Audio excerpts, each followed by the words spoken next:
Hello and good morning, afternoon, and evening, depending on what part of the world you are viewing from. My name is Alan Matthew, and I serve as the Assistant Dean for Graduate Student Enhancement here at the Jonsson School. And we are grateful you have chosen to apply to the Jonsson School, and more importantly, we are excited and hopeful to see you matriculate into our graduate programs. I will be providing a quick overview of the day later on, but just as a warm welcome, I have the distinct pleasure of introducing Dean Stephanie Adams to provide this welcome. Dean Adams is the 5th Dean of the Eric Jonsson School of Engineering and Computer Science. She is also past president of the American Society of Engineering Education. Her research interests range from international and global education to teamwork and team effectiveness. And most importantly, she is passionate about broadening participation in graduate engineering and supporting faculty and graduate student development. She is a stellar dean and advocate for graduate students. So I will turn it over to Dean Adams. Thank you, Alan. And I join Alan in good morning, good evening, good afternoon, based on your location. We're so delighted that you have chosen to participate this morning in our admitted student webinar.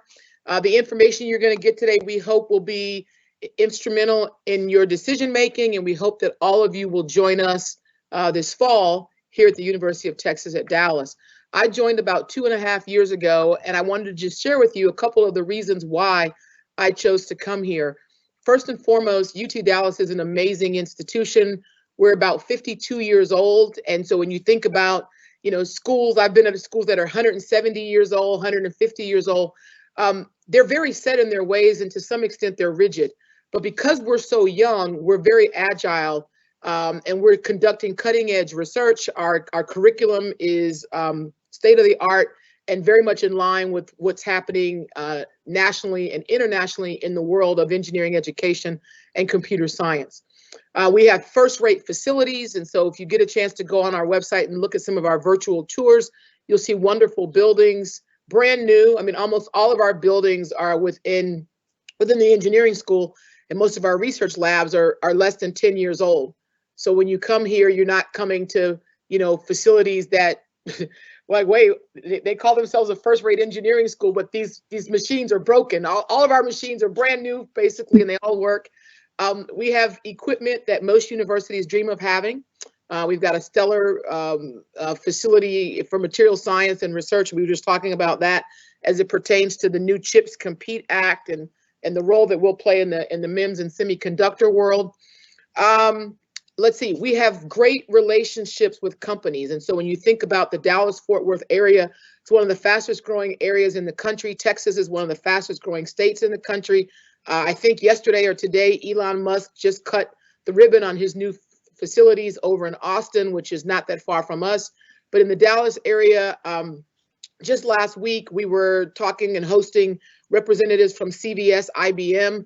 I didn't even know that CVS, the pharmacy company, and IBM had even formed a relationship. But when you think about the delivery of medicine and prescriptions and things like that, it requires very high-tech, sophisticated computing systems. And so now it seems like it's a natural partnership. But they're going to be hiring hundreds of students in their facilities here. 2 weeks ago, we cut the ribbon on a terrace in our building that is named for Goldman Sachs. Goldman Sachs has moved. Their second headquarters in the U.S. is here in Dallas-Fort Worth, not too far from our campus. They're going to have thousands of engineers and sales folks right here in the region, and they're looking to hire talent from UT Dallas. And I could go on and on about the corporate partners that we have. The one thing that I think makes us unique from most other universities, and I'll stop it after this point, is that we were actually founded by Texas Instruments founders. So when you think about it, you hear universities spinning off companies. You very rarely ever hear a company spun off a university. And so that was to keep the talent in the Dallas-Fort Worth area to provide graduate advanced education for those folks, but they have remained a partner with us. And it's very nice to have that relationship. Many of our faculty and students are conducting real-time research with TI and with others, and they continue to endow professorships and the like here. So it's a very vibrant community. We very much hope that you'll join, and we're delighted that so many of you came on this morning. And Alan, I'll turn it back over to you. Thank you, Dean Adams. As another welcome, I'm excited to introduce my boss, Dr. Poras Balsara. He is a graduate of the University of Bombay, India, and received his MS and PhD degrees from Penn State University. As a long-serving member of our electrical and computer engineering department, he has seen UTD change and grow, but his commitment to graduate students and mentoring graduate students has not changed. So I'm excited to introduce Dr. Balsara. Thank you very much, Alan. Good morning, good afternoon, good evening, wherever you are. We are looking forward to having you guys here. So I echo Dr. Adams's sentiments about welcoming you all. And I look forward to working with you guys as you progress through your careers here. As Alan mentioned, I've been here very long. So in fact, I'll define what very long is. I've been here for 32 years now. And simply because this is an amazing place, we have an amazing group of students, and we love interacting with local industry. And so you will have opportunities to do all those things as you start your journey here. So once again, welcome you all, and looking forward to seeing you here on campus. Thanks, Alan. Thank you, Dean Adams and Dr. Balsara. Today, I just want to give a quick outline for the day. I'll start with an overview of the Jonsson School, then we'll turn it over to Lisa Davis, who will cover tuition and aid. Tanisha Edwards is here from the Jonsson Career Services, and she'll talk about career and job placement. Josephine Vida, the director of the International Students and Scholars Office, will talk about visa and immigration. And I'm really excited. We have 4 current students here who will talk about the graduate student experience, but also cover important topics like housing, groceries, as well as student life on campus. But as a quick reminder, I recognize many of you, when applying to UTD and the Jonsson School, have become familiar with our programs and our academic distinction. However, I also recognize as every day goes on, those distinctions may not be at the forefront of your mind, but I'm really excited to share some of that with you today. So I want to provide a quick overview. UT Dallas was founded in 1961, as Dean Adams said, by the founders of Texas Instruments. The humble beginnings led to a top-tier research institution that is well positioned to be a global leader in innovative, high-quality science and business and engineering education. In 1986, the engineering school was founded, and since 1986, the school has grown into a destination for researchers and industry leaders. We are ranked by the Princeton Review as an institution known for strong academics, affordability, and career prospects. The Jonsson School is one of the fastest growing engineering and computer science programs in the nation, and we were ranked as the second fastest growing doctoral university from 2009 to 2019. And best yet, we are strategically located in Dallas's telecom corridor. We are surrounded by hundreds of high-tech companies that actively recruit our strongest students. And the data listed on the screen here provides the scope of our research expenditure, our growth, and the accolades of our institution and our school. UTD being located in Dallas means we're located to the city that has the largest total job growth over the past decade. Students who leave our institutions after graduating land jobs at the companies that you see up on the top right. And our goal at the Jonsson School is to produce versatile students who are not only skilled, but equipped with innovative entrepreneurial skills. Student experiences matter, and I recognize that's what we're excited to highlight today with our 4 panelists, but I also wanted to highlight some quotes from 3 other students. And you can read the experiences of Benjamin Jesse, Elizabeth Clark, and Oscar Medina. They talk about choosing UTD because of its programs, stellar faculty, and supportive staff. Ben says, I couldn't have picked a better institution to complete my graduate studies. These narratives paint a picture of who we are as an institution and what we hope our students experience as members of our graduate community. Later on, you will hear directly from these students about their experiences and some of the logistics and the nuances of being a student at UT Dallas and living in Dallas. We recognize that higher education experience is also deeply influenced by relationships and the ability to work under stellar faculty. This page depicts 3 recent news articles that we posted that highlight significant achievements of our faculty. Our hope is that you feel as though UTD and the Jonsson School can be a place that you thrive as a student and researcher regardless of your future career choices. And we recognize the folks that we have upcoming help cover topics that are salient to you. As that, I will turn it over to Lisa Davis, who is here to talk about tuition. Lisa is the Assistant Director of Student Accounts at the Bursar's office. Hello, everyone. Thank you, Alan, for allowing me to be here this morning to share just a little bit about what the Bursar office does and how it can assist the students as they prepare to start their journey here at UT Dallas. I'm going to go through a few topics fairly quickly. So if you have any questions about what you hear today, please feel free to email us. Our email address is here, bursar@utdallas.edu. You're also welcome to give us a call.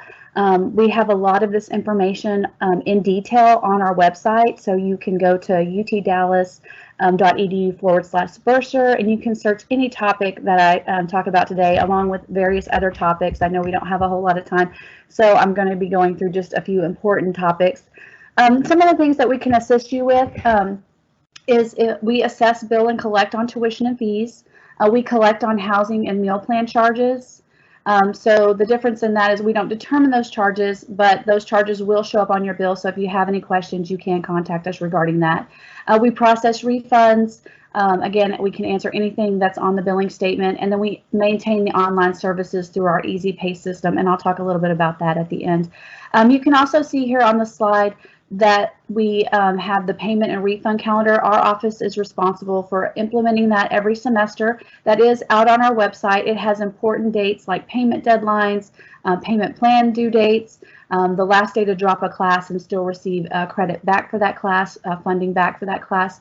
So there's just a lot of important dates. We do encourage our students to go on every semester and look at this. So how does tuition work here at UT Dallas? Some universities and colleges you may have attended use what's called a per credit hour rate.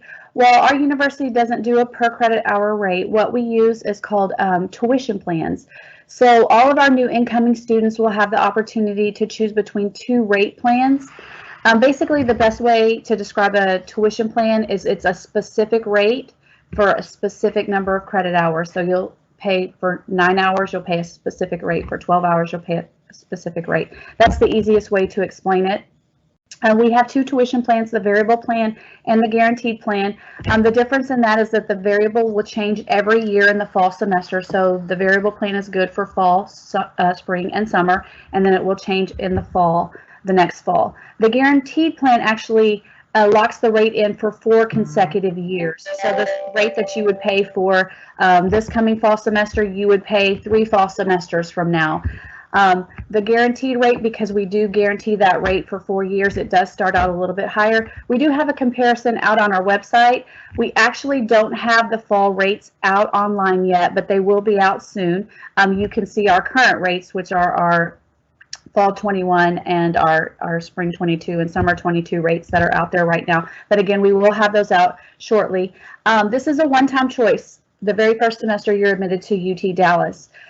Once you make that choice, the next year you can't come back and say, oh, I decided I want to go to a different plan. That's the plan you'll remain on. Once the deadline passes to make that selection, you would also not be able to make any changes. As an admitted student, you'll receive an email with instructions on how to select this tuition plan.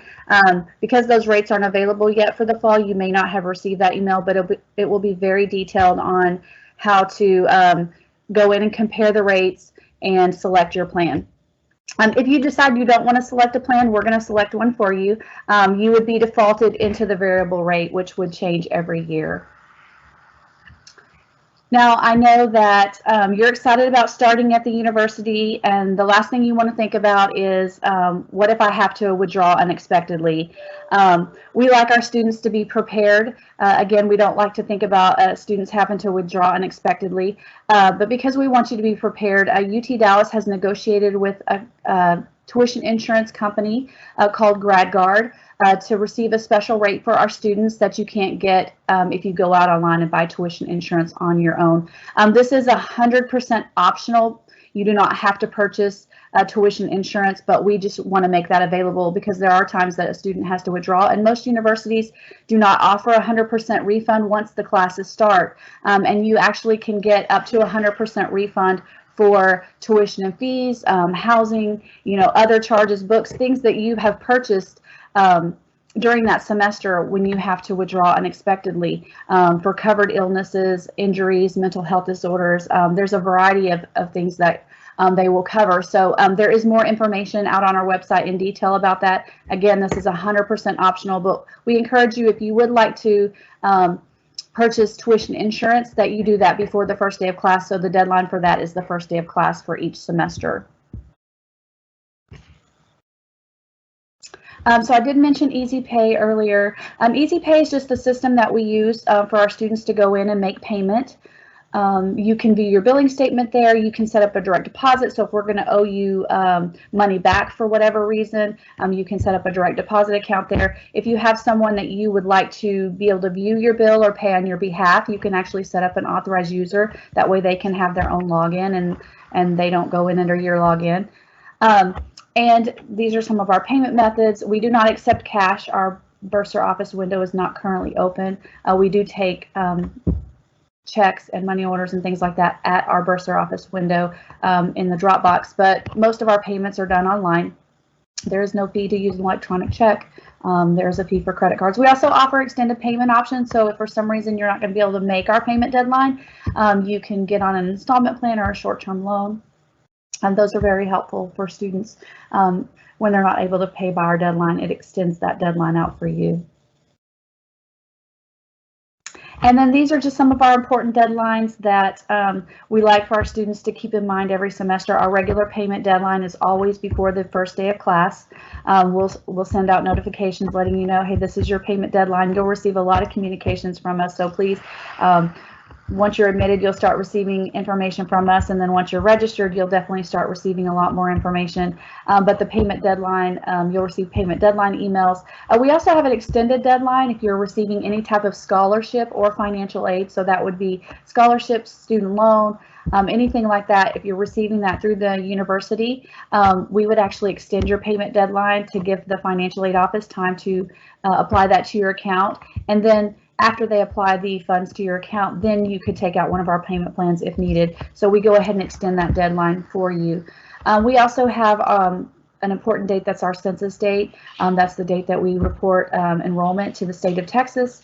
And it's also the last day to drop a class and receive 100% back for that class. Not withdrawing from the university 100%, but if you have to drop a class, we kind of call that like a trial for that class. So you can actually get 100% back for that class up through this date.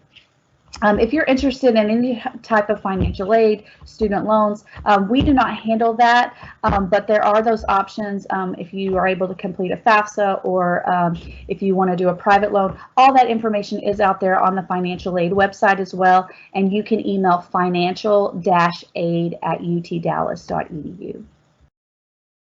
And thank you so much again. My name is Lisa Davis.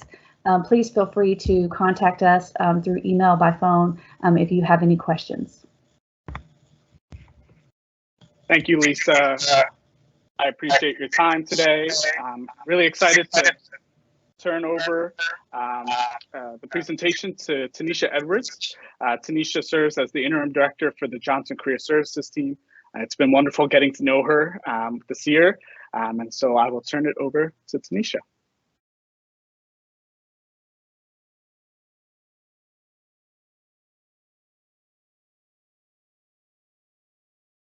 Tanisha, you're muted. There we go. Can you all hear me? All right. So greetings, everyone. Welcome to the Jonsson School. My name is Tanisha Edwards, and I work with our Jonsson Career Services team, where we assist students in achieving their career goals through our professional development, connection with employers, and for many of you, navigating the curricular practical training, or the CPT process. I wanted to give you guys a quick snapshot of what internships look like for our students, is an example of what you can look forward to as you continue your studies here. In the past year alone, we've had nearly 1,000 graduate students report an internship to our office, which represents a fraction of the total number of internships and full-time job opportunities in which our students students have participated. As you guys can see by this chart here, the majority of our internships reported go to you, our graduate students, with an average internship salary of about $30 an hour. Note that this number includes some of your smaller companies in the area. So as Alan mentioned, we're in the telecom corridor, meaning that we have access to hundreds of tech companies, from startups to your large multinational corporations. And so we've listed a few of those internship experiences here on the screen for you, such as those with Amazon, Meta, Ericsson, Tesla, Google, Microsoft, and of course TI. In those cases, you're looking at internship hourly wages upwards of about maybe $50 to $60 an hour. So it's a huge range, but it is a really great range for our grad students. So basically, how would you get those types of jobs? On the next screen here, really the answer is to connect with us in the Jonsson Career Services office. Please take some time to connect with us on LinkedIn, email us. We want to see your resumes. We want to help you with that as well. We offer a variety of events throughout the year, including our instructional workshops. So one thing that we have pretty frequently would be our Developing a Technical Resume workshop. Believe it or not, some people don't know, but there's a difference between a technical resume and your general resume that you might use for other types of roles. We also assist people with perfecting their LinkedIn profiles and interview strategies, job search strategies. So we're definitely here to assist you with your personal career development.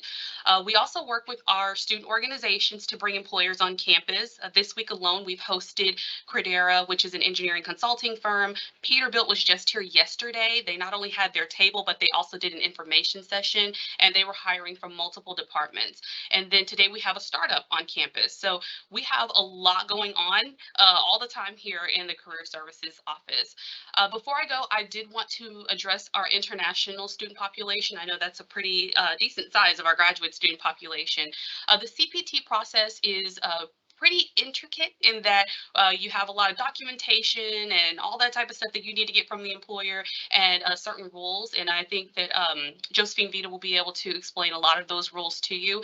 We're here to help you with that process. So we have a lot of online resources for you, as well as an orientation that's online. So you can do that as you have time. But for the most part, we're definitely here to walk you through that process. So please come by our office, send us your resumes. We want to see your resumes, and we want to help you out with that, as well as your interviewing strategies. That's all I have.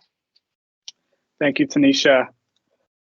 We'll turn it over to Josephine. All right. Thank you so much, everyone. Thank you for giving me a chance to speak to you all. I always love to speak to our admitted and prospective students. My name is Josephine Vita. I am the director of the International Students and Scholars Office here at UT Dallas, and I am a part of the team that's responsible for helping you manage your immigration status while you're in the United States as a student, and hopefully afterwards while you're engaging in work authorization. So if we go ahead to the next slide, one of the things I always want to make sure I let students know is how to access immigration advising, because it is complicated. There's a lot of information, but we have a full team here to assist you. So on the left, you'll see some of the main options that are available to you as prospective students, as admitted students, to get some immigration advising. The first one is live chat with an advisor. On our webpage, you can click a link during the advising time. It's not a chat bot, they're real humans, and they can answer questions for you. That is the fastest way to get advising information from our office. You can also schedule an advising appointment. We have appointment days a couple of times a week.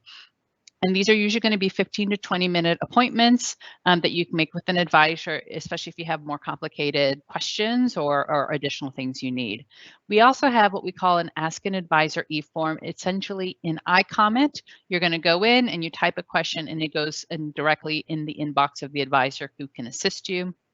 And then I am looking forward to starting on April 20th, what we call a group chat. So we'll set up, it's a small meeting like this where you can get off, turn your camera on if you want. We can chat, we'll talk about any questions that you have. It'll be with me, 30 minutes every Wednesday. I always look forward to it when it gets to this time of the year. So we're going to be sending an email, I would say within the next week or so that you can see what the times are and you can book a slot if you would like. All right, so I mentioned iComment, and if you're an admitted student, one of the iComment is going to be your friend for the entire time you're going to be at UT Dallas. It is an application that you go into to be able to put in requests for immigration documents, to ask questions, to essentially help manage your immigration status. You're going to use the same login, single sign-on login credentials that you use for other university services to be able to access iComment. As soon as you're admitted, you should be able to log in and see what's available and to be able to submit documents. There are some times where you may have problems logging in. On our advising page, we have some notes for how to troubleshoot if there are any challenges with your ability to log in and access the information. All right, so essentially, after you're admitted, there are 3 steps that you're going to need in order to get the immigration taken care of to start your academic journey. The first one is to apply for the I-20. The second step is to apply for the F1 visa. And then the third step is to report to campus. And we're going to go into these with a little bit of depth over the next couple of slides. So as in terms of applying for the I-20, you're going to log into iComment. I put a screenshot there of where it is in iComment where you would go to find the request form. So you want to find the navigation bar on the left, select prospective students, and you can look for the new admit F1 student. The vast majority of international students are going to be F1s. You're going to be a J1 if you're sponsored by your government or your institution at home, and you can also submit a request through there.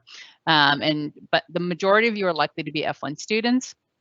The documentation is going to be the same for both. We're going to need to see proof of financial support. We're going to need to have a copy of your passport. If you're bringing any dependents, we'll need to see their documents as well. And then that's how we start the process. Make sure when you apply for the I-20, you hit submit and not save. If you save it, we're not able to see it and it's not going to start the process. So make sure you hit the submit button. An important question that students often ask is, what's the deadline? When do I need to do it? Well, there is no deadline. We issue I-20s all the way up to the first day of classes. However, if you're in another country, that's not going to be enough time for you to get here. So, gather the documents as you can, submit them as early as you can so that you can get your SEVIS ID and start the process of applying for a visa. So we're going to move on to the visa interview step. Now, there is lots of standardization about the visa interview process, but there can be some differences depending on what embassy you are applying to. So actually, Alan, if you can go back one more slide. So you'll want to make sure you go to the website of the U.S. Embassy or Consulate where you're planning on applying for your visa to see if there's anything unusual or different in terms of their documentation. Essentially, the steps are going to be the same. Pay the SEVIS 901 fee. That's an online fee that you pay to the U.S. government as part of the process. You're going to complete the DS-160, which is the visa application. It is long. There's lots of pages to it. So just pick a time when you have the time to really pay attention and go through all of the different questions, answer it honestly, completely. There is the option to save if you need to come back to it, but fill in the DS-160. You want to gather your physical documents that are going to be required as per the instructions of the website of the consulate or embassy, and you want to schedule your interview.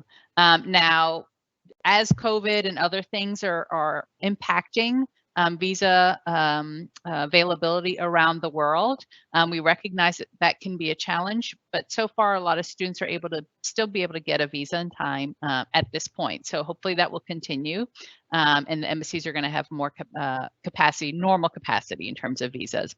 You should not need an expedited interview unless it is 30 days before the start of classes. So right now you want to go ahead, just schedule it as soon as you're able to gather your documents. And then you want to attend your interview. A lot of people are scared about being denied a visa or what's going to happen. What I want to clarify is we have very few visa denials. In the fall semester, we probably have, on average, we might have about 2,000 students, 1,800 international students that show up. We will have at most 5 in an academic year. So the odds are really in your favor that your visa interview is going to be very successful. The things you want to keep in mind is demonstrating that you don't have the intention to be an An immigrant, which is a person who's coming here permanently. An F1 status is non-immigrant. You're coming here temporarily to pursue your education. And you want to make that very clear that that's your purpose. You want to show the evidence of financial documents that you had for your visa interview that you got used for your I-20. You want to make sure you can explain why you chose the degree you chose, why you chose the university. They want to see that you're a bona fide student who's very much interested in coming to this particular program. So a lot of the information that Alan presented and that you get from your specific program will help you. And then make sure you understand the role of employment. Your primary purpose in the US is to be a student, not to come and work, not to come and engage in CPT or OPT. So you want to make it clear to them that that's your primary purpose for coming to the United States. So the next slide, we're going to talk about, okay, after you've gone through the process, we were asking you to update the ISSO so that we know that you're coming. We want to make sure that we are ready for you. That's within the ISSO, that's with the academic departments, with all the people doing orientations. So by July 24th, which is around the time when you would be able to enter the US, please make sure before that date you fill out a visa update e-form. It's in iComment. To let us know, are you arriving on time? Are you having any challenges? And then we can provide additional services if need be, and we can make sure our campus knows what your situation is. You can submit the form as many times as needed because sometimes maybe the visa interview, the visa might take a little bit longer. So you fill it out and let us know it's processing, and then let us know, great, I got it, I'm on my way, I'll be here on this date. So after you get your visa, you've checked in, it's the 30 days before the start of classes, that's your window of time to enter the United States. You're required to come and check in with the ISSO. This whole process is called New Student Check-In. And there are 3 steps that you need to complete before the start of classes for immigration purposes. You need to submit documents in iComment to show that you've entered the US. You'll need to update Galaxy with your local address in the US. It could even be your temporary address because you're still waiting for your permanent housing. That's fine. And then you're going to need to attend the Maintaining F1 workshop. We want to make sure that you understand the immigration rules that govern your status in the United States so that you can continue on your academic and professional journey. So I am not going to go through all of these, but I know so many of you are very proactive students and you want to understand all of the rules. So our website, and all throughout, we've been putting the links for the website locations where you can find the relevant information. But these are going to be the basic rules for maintaining your status while you're in the United States. We will go through them in more depth when we have the how to maintain your F1 status upon your arrival in the United States later on this year, at the end of the summer or early fall. So I wanted to give a timeline just to make sure that you all understand how things are going to go for your fall start of classes. The earliest day you can arrive in the United States is going to be July 23rd. That is 30 days before the start of classes. Please do not try to come in beforehand because it just creates a data discrepancy with your immigration record. You know, make sure you can come on that date or after that date to arrive in the United States. By that next day, really, about the same time, please make sure you have already completed the visa update e-form to let us know, hey, I'm on my way, this is when I'll be there, or, you know, I'm going to be delayed, or whatever the circumstances are. Classes for the fall start on August 22nd. Make sure you've completed all your new student check-in requirements by this date so that you don't have to be worrying about any of these things. Once classes start, you can focus on your academics. Now, there can be situations where, for unforeseen reason, you're going to be a little bit late. We don't recommend students arriving late. Because your I-20 states that you should arrive on or by the first day of classes. We have seen students be successful entering a few days late with support from their department, letting the immigration officials know, yes, this person's late, but they're still going to be able to catch up with their classes and fulfill all requirements for a successful semester. Do not try to arrive more than a week later, okay? That level of risk just goes up exponentially, and the last thing you want to do is fly either halfway here or all the way here and be turned around because it's just a waste of your resources. And so make sure that you try to arrive not later than a week after the start of classes. If it's going to be later than that, reach out to us in the visa update e-form. Let us know that you want to defer to the following semester. so that we can change your I-20 and make sure if you're going to be arriving late, whether it's a few days or the next semester, you work with various campus offices regarding the impact. For example, if you had housing and you're going to be late, they're going to want to know. If you have a TA or RA and you're going to be late, they're going to want to know. So make sure you're in communication with the relevant stakeholders. So if we go to the next slide, a lot of students have questions about on-campus jobs. Obviously, they help you be able to earn some income while you're here in the United States, but they also really give you a great way to get connected to the university and understand American culture and interact with others. You can work on campus without specific authorization after your arrival and after your check-in. You just need to make sure that you're in F1 status, which you should be after you arrive, and that you're maintaining your full-time enrollment. We're going to be having lots of workshops about employment after your arrival.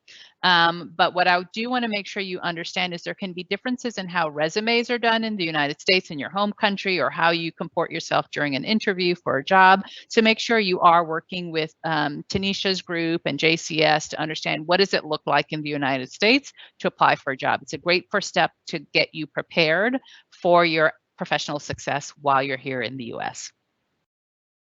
Next slide. All right, CPT is another important question. Tanisha mentioned it earlier. CPT is something that the vast majority of you are going to be eligible for after one academic year. So if you're starting classes in the fall, it's not going to be until the summer when you are eligible for CPT. But essentially, you're going to want to make sure you have some academic learning under your belt, and then have practice, mock interviews, writing a resume, doing all of those things so that when it comes time to your eligibility for internships, you are ready to successfully compete for those. Again, we have lots of specific workshops for CPT. JCS does some. You're always able to come to talk to us about it. I would recommend start thinking in depth about this after you arrive later on in the fall, so that in spring you're able to start thinking about it and start the recruiting process. Next slide, please. Okay, so another important thing for international students to keep track of is their enrollment requirements. Because your status in the United States is based on being a student, there are lots of really strict rules about which classes you can take, how many classes, whether they're in person or online. Now, during the last 2 years, there have been some exceptions to the process because there's a global pandemic. There's still a global pandemic. And however, we're waiting to hear from DHS whether they're going to continue to allow students to have the same level of online classes in the fall, or whether we're going to go back to the pre-COVID rules, because many classes have returned to being in person. So what we have on our website is the general F1 enrollment requirements. By the time you're able to start registering, it is our hope that we will have some guidance from DHS about what the specific rules are, but it's safest to just go ahead and, if you're a graduate student, enroll in your 9 credit hours, not more than one class being online or hybrid. Next slide. All right, so I've gone over lots of immigration stuff. You might be asking, what else do I need to do? Well, the Office of Intercultural Programs, which is responsible for helping you transition successfully to the United States, has got 2 lengthy checklists. There's a pre-arrival checklist and there's a post-arrival checklist. It's a good idea. Print these out, have a look, and they'll talk about all the various offices you need to go to, all the places across campus that you might need to take care of things to get you ready to start classes successfully and get off on the right foot. So I highly encourage you to go to their website. It's on the bottom. Have a look, print it out, and so that you can take care of things as early as possible. That's all of the information I wanted to share with you all. I'm so looking forward to hopefully seeing you at the Wednesday group sessions that I'm going to start doing at the end of this month, or if I don't get to see you then, I really look forward to seeing you on campus, and let us know how the ISSO can help you. Thank you, Josephine. There are a lot of questions regarding I-20. We will answer questions towards the end of the session. So please hang in. If you do have questions, please continue to send them through Q&A and we can answer them. However, I'm really excited to turn over the event to our graduate students. And so the first person that we will hear from is Olivia. She is currently a PhD student in electrical engineering. I believe she's almost done. So congratulations to her. I guess she'll give us an update, but I will turn it over to Olivia. Yeah, good morning, everyone. And first, like, thank you for having me. Yeah, and Dean Matthew's right. I'm about to done like this upcoming summer. So my name is Chongdan Huang. I usually go by Olivia. I'm currently a 5th-year PhD student studying electrical engineering here at UT Dallas. As a PhD student, I'm mostly conducting research on very large-scale integrated circuit design. And you guys, as the incoming graduate students, you are all probably extremely excited and confused at the same time. And let me just tell you all one thing, graduate school is not easy. However, your years in graduate school at UT Dallas will be some of the best moments that you will always remember. In general, Jonsson School provides very competitive course settings. There are courses that help you to build a good foundation of the basics. Meanwhile, there are courses where you can work on some industrial projects and really learn the skills you needed to work as a professional engineer in industry in the future. Me as a research assistant for the past few years, I was very lucky to work on some really challenging and practical industrial projects. In our lab, we design digital chips with hardware security features, and our project is funded by Boeing and US Air Force. So working on those projects over the years, I was able to accumulate advanced knowledge of like digital circuit design and learn many useful scripting and design skills, which in turn helped me land an internship with Silicon Labs and a full-time job with Apple in the upcoming, so I will join them in the upcoming September. So depending on your major, you will find many research opportunities to get involved. And very importantly, first you need to figure out which research area you are passionate about. On Jonsson School's website, you can look for professors from your department and to list their research areas. If you feel their research area align with yours and you really want to get research experience, just email them directly and show your passion and ask for opportunities to get involved with research. In the end, I want to give some advice to students who are looking for internship or full-time jobs. So start to prepare the interviews at least half a year in advance. Review all and projects you have written on your resume. Be prepared for questions like introduce yourself or explain your projects. So those are my advice. So in the end, like I'm looking forward to see you guys on campus. So those are my experience. Thank you. Thank you, Olivia. We will turn it over to Dominique. Hello, everyone. I'm Dominique James, and I'm a third-year PhD student in the bioengineering department, and my advisor is Dr. Ken Hoyt. Wait, could you all hear me? Sorry, it said I was still muted. Okay, sorry. Yeah. And so I just wanted to share a few of my experiences here at UT Dallas. So in the pictures on the right at the top is a group of students who are part of the Black Graduate Student Association, which is a fairly new organization here on campus, but it was one of a few events where we went bowling. Other opportunities are hackathons at UTD. So there's a bunch of them like within different departments. So this one I went to was a part of the Health Wildcatters Women in Science and Engineering Hackathon. And so I was there with the team. We pitched a project and then we proposed a solution to it. And we actually won, which was exciting. But it just kind of teaches you like firsthand how to do things in such a short period of time and how, you know, your experience can contribute to something else outside of academics. And then at the bottom is a picture here of our lab. We tend to have happy hours and connect with different labs, and even people within your department. Just learning who's around will be helpful to you, so you can, you know, make friends and also learn new collaborators, or just to communicate with people and just have somewhere to just debrief and get over the stresses of grad school, because you'll learn that, you know, between classes and if you're working and any other activities that you do, like it can be very a lot and kind of stressful. So just having those group of people that you can kind of relate to and just hang out with is very important. And I would also say that in your courses, making sure that you find students in your class, whether it's through projects or just someone who you think can help with you guys studying together or working on different projects and assignments so that you're not alone. That would help within graduate school because you'll also have a lot of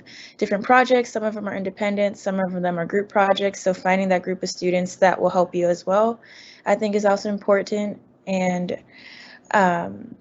just making sure that you stay involved. So it can be a very isolating experience if you don't talk to anyone or you feel like you don't have any friends. So I think putting yourself out there either by joining, different groups on campus. There's so many different organizations, which they'll talk about later, but also just within your own department or outside of your department. There's so many different opportunities to get involved on campus, which is really important. Thank you, Dominique. Next up is Satwick, and I've asked Satwick to go over housing, transportation, and groceries, just the daily living at UT Dallas and then Dallas. Hi, everyone. My name is Satwick. I'm a second-year PhD student in the electrical engineering program. I'm a research assistant working with Dr. John Hansen in the Center for Robot Speech Systems, working on speech processing and deep learning. Yeah, I joined as a master's student in UTD in 2018 and then continued as a PhD student from 2020. So that's a lot about me. Now let's talk about housing, groceries, and transportation.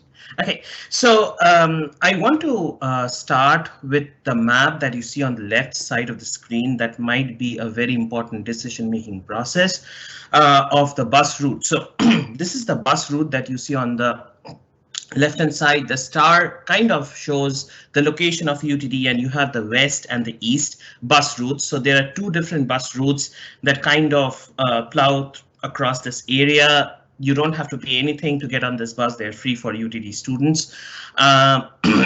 When you are looking for apartments, this route is something that you should always refer to. The frequency is pretty good for both the routes, and there are lot of grocery options. I'll go through those parts in a few slides.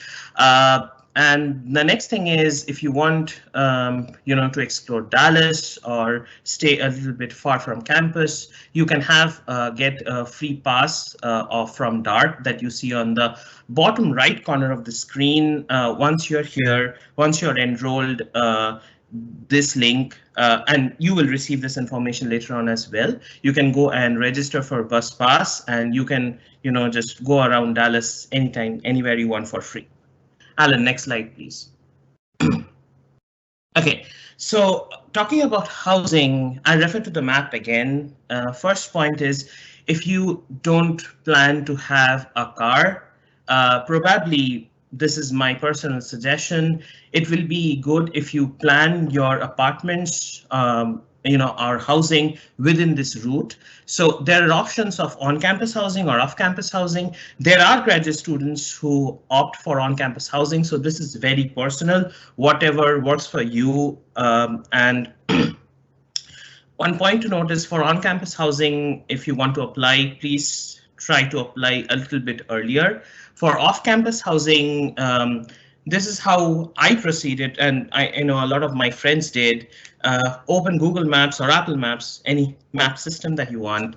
Have this bus route in with you, and try to. There will be a lot of apartments within this route, so try to make a list. See, they have floor plans, they have the prices. If they don't have the prices, the apartment portal and the websites will have contact numbers or emails. Please reach out directly to the apartments. Please don't reach out to any third party who might have information or pay them. The apartments have process which you can pay them directly, and reach out to them so that it's verified and foolproof. And there is a link on this page that has some more information about housing, kind of what I mentioned. Yeah, and there are a lot of apartments in both the routes, and a lot of students stay off campus as well as on campus. But mostly international students are off campus. Okay, now about groceries, this is important. Again, along this route on the west, on the east, there are many grocery options. I kind of pulled up some options which are within the UTD bus route, but there are many more shops that you can explore. If you have your own car, or you can take a cab if you want to explore some more groceries, kind of regional, like Asian, Southeast, Mediterranean. Like there is everything in Dallas. Like there's nothing that I have not found in Dallas right now. The Zip card is something that you can just pick up from campus. They are kind of very subsidized and very useful. You just have to pay like $10 for an hour. It's really cheap and subsidized. So if you don't have a car and if you want to get groceries a little bit farther or just explore the city or go somewhere, you can try to use the Zip card. So yeah, that's all from my end, and I look forward to seeing you all here. Thank you, Alan. Thank you, Satwick. I will turn it over to Ryan. What's going on, everybody? So my name is Ryan Margolis. I am a third-year student, also in Dr. Hoyd's lab. So I'm going to actually talk to you guys about student organizations because I have a bad habit of getting involved into too many. So it's really easy to get involved on campus. You can actually go to utdallas.edu, the website at the bottom, and get involved in organizations that are already pre-existing. If you have any interest in creating your own, it's actually fairly easy as well.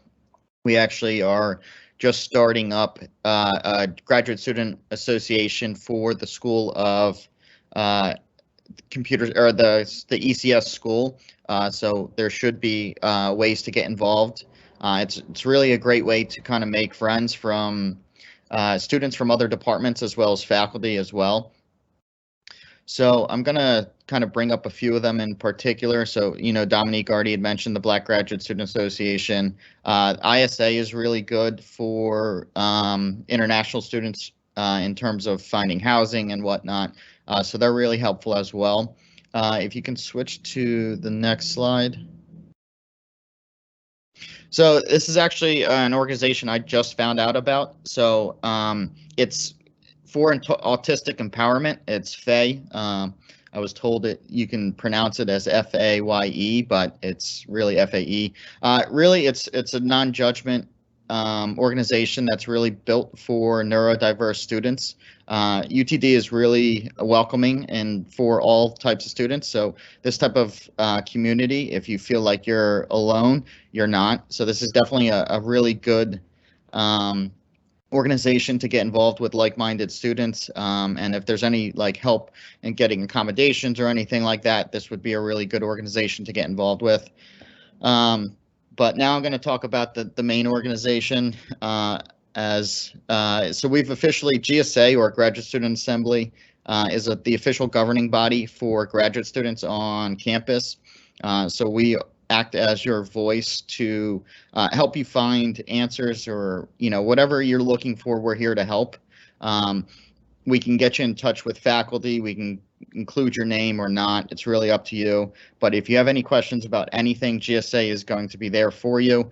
You can follow any of our social media. We try and plan kind of different types of events, academic, professional development, as well as the good social events. Last year, I guess this year, we went to a Mavs game. So, we try and have happy hours and whatnot. So it's definitely a good organization to follow. And hopefully that when you guys do join, that you chose to get involved as well. You can either reach out to GSA at the email at the bottom there, or I'll drop my email in the chat and you can contact me directly. But yeah, that's pretty much it.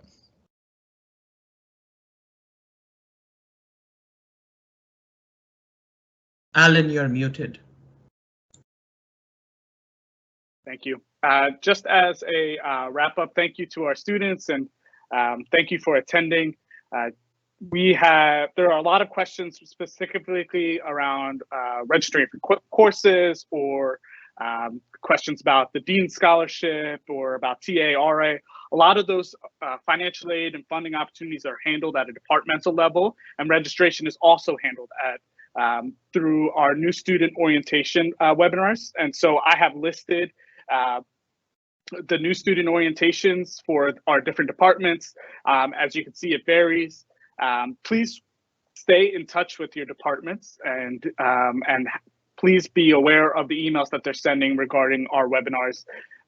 You need to attend the new student orientation to help get you registered for courses. And so this recording will be available to everybody. I will also make sure to send out a PDF of the slide deck. As a reminder, I probably sent 3 or 4 emails to you. So if you have any issues during this process, please reach out to me directly. If you have questions or if there's ways that we can help support you, please let us know. Finally, we'll open it up for questions. There's been some published questions, a lot of it around the TA, RA opportunities, as well as the Dean Scholarship. Those are handled at the departmental level. There is a question around the I-20, and I'll turn it over to Josephine. And the question is, I have received the I-20. What is the next step for applying for DS-160 or paying CVIS fees? All right, that's a great question. You're going to want to pay the CVIS I-901 fee first and then apply for the visa. So the I-901 fee, you pay it online. So at the same time you're sitting down, you can do both of those things, I-901 fee and then the visa application. Perfect. And then there is a question about, can I show personal funds for I-20 and then actually fund the education through a loan? Getting the loan before I-20 is a little bit tough. Yeah, and I saw there were a few questions about how the funding works and how it might change. It is normal for things to change with your funding. The things that really want to be consistent is what is on your I-20 should be the same as what you show when you're going to the visa interview. It is common for students to get the I-20 with their personal funds and then maybe get a scholarship or get their loan, right? You have the choice. You can either request ISSO to change that for you to reflect your new funding, or you can stick with the same I-20 that you have and show the funding that's associated with that. If that funding on your I-20 is different than what you actually wind up using to pay your fees with when you arrive, that's absolutely fine. There's no issue with that. So the only things that need to be consistent is what's on the I-20 at the visa interview and what documents you have at the visa interview. We are not going to automatically change I-20s if you get a TA or scholarship or anything, because we don't know which state you are in the visa process, and we don't want to change anything unless you specifically ask us, but it is optional to change it and to update it. It's up to you. Perfect. Thank you. Mm-hmm. There are questions about are international students allowed to be TAs or RAs? The answer to that is yes, and that's handled at a departmental level. Each department has their own process for TA and RA. Please go to their websites to find out more if there's an application process or what that process may look like. There are also questions about registering for courses. Like I said, the new student orientation webinars will help get you registered for courses, and those will be coming out either in April or May. Otherwise, I am grateful for your time. We appreciate your application to UT Dallas, and we are excited and eager to have you join our campus community. If there are questions that are not listed here, but you wanted to ask, please email me directly.